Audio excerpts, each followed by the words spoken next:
শাবানা একজন কিংবদন্তি চলচ্চিত্র অভিনেত্রী, প্রযোজক। তার আসল নাম আফরোজা সুলতানা রত্না। ১৯৬২ সালে শিশুশিল্পী হিসেবে নতুন সুর চলচ্চিত্রে তার চলচ্চিত্রে আবির্ভাব ঘটে। পরে ১৯৬৭ সালে চকরি চলচ্চিত্রে চিত্রনায়ক নাদিমের বিপরীতে প্রধান নারী চরিত্রে অভিনয় করেন।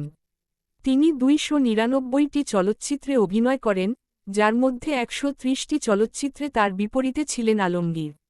১৯৫৩ সালের ১৫ জুন তৎকালীন পূর্ব পাকিস্তানের, বর্তমান বাংলাদেশ চট্টগ্রাম জেলার রাউজান উপজেলার ডাবুয়া গ্রামে জন্মগ্রহণ করেন।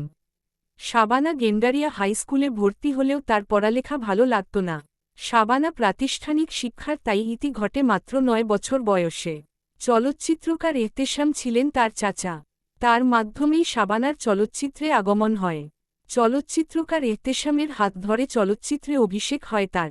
এহতেশাম পরিচালিত নতুন সুর চলচ্চিত্রে তিনি শিশুশিল্পী হিসেবে অভিনয় করেন। শিশুশিল্পী হিসেবে তিনি ইবনে মিজান পরিচালিত আবার বনবাসে রূপবান, ১৯৬৬ এবং পার্শ্বচরিত্রে মুস্তাফিজ পরিচালিত ডাকবাবু, ১৯৬৬ চলচ্চিত্রে অভিনয় করেন। পরের বছর ১৯৬৭ সালে এহতেশাম পরিচালিত উর্দু চলচ্চিত্র চকরিতে কেন্দ্রীয় নারী চরিত্রে অভিনয় করে ব্যাপক জনপ্রিয়তা পান। এই চলচ্চিত্রে পরিচালক এহতেশামই তার রত্না নাম বদলে শাবানা রাখেন।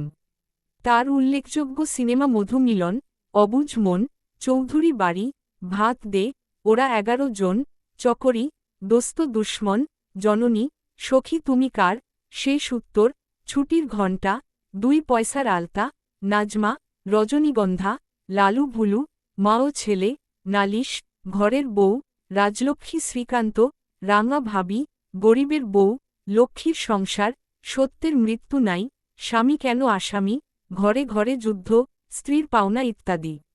তিনি অভিনয়ের জন্য ১১ বার জাতীয় চলচ্চিত্র পুরস্কার সহ অসংখ্য পুরস্কার পেয়েছেন, যেমন প্রযোজক সমিতি পুরস্কার, বাচসাস পুরস্কার, আর্ট ফোরাম পুরস্কার, নাট্যসভা পুরস্কার, কামরুল হাসান পুরস্কার, নাট্য নিকেতন পুরস্কার, ললিতকলা একাডেমি পুরস্কার, সায়েন্স ক্লাব পুরস্কার, কথক একাডেমি পুরস্কার, জাতীয় যুব সংগঠন পুরস্কার।